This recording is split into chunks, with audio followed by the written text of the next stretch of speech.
नमस्कार दोस्तों, genius junction channel में आपका हार्दिक स्वागत व अभिनंदन करता हूं। कल हमने विसर्ग संधि के 4 नियम पूरे किए हैं। आज अगला नियम आपके लिए बिल्कुल शॉर्ट ट्रिक के माध्यम से लेके आए हैं। विसर्ग संधि का 5वां नियम देखो क्या कह रहा है कि किसी भी शब्द में, ये मैं आज 3 अक्षर लेके आया हूं आपके लिए। इन तीनों को ध्यान रखना है। एक तो आधा आएगा और एक पूरा, शय आएगा फिर शय, एक आधा और एक पूरा, फिर शय आधा और पूरा।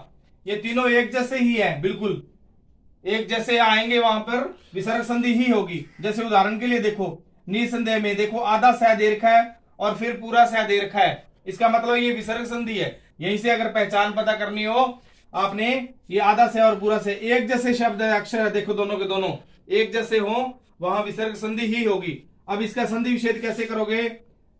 नी का नी लिख दो, फिर विसर्ग का निशान लगाओ, प्लस ये आधे सह की जगह विसर्ग का निशान लगा दिया। संदेह का संदेह पूरा लिख दो, वैसे का वैसा ही, कुछ नहीं करना आपने।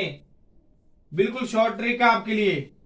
उसके बाद निशांत में देखो, ये देखो 2 बार शय आया हुआ है, बिल्कुल एक जैसे अक्षर होंगे यहाँ पे, तो वहां पे विसर्ग संधि होगी। इसका संधि विच्छेद कैसे करोगे? नी, ये विसर्ग संधि का निशान, प्लस फिर शांत, ये लो। इतना काम है। बिल्कुल आपने क्या देखना है, दोनों के दोनों अक्षर एक जैसे आएंगे, बिल्कुल एक आधा आएगा और एक पूरा आएगा, तो वहां विसर्ग संधि होगी। अब आगे देखो, नियम नंबर 6 क्या कह रहा है कि किसी भी शब्द में, कोई एक शब्द दिया होगा आपको, ई के बाद र आए तो विसर्ग संधि होगी वहां पे भी।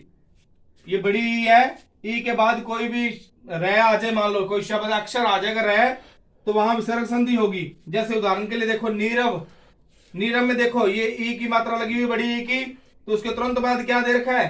रह दे रखा है, इसलिए ये विसर्ग संधि है। सीधा ध्यान रखना आप शॉर्ट ट्रिक के माध्यम से।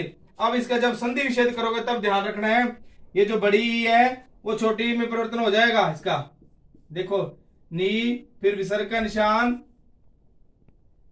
फिर प्लस, फिर रव, ये बन गया इसका।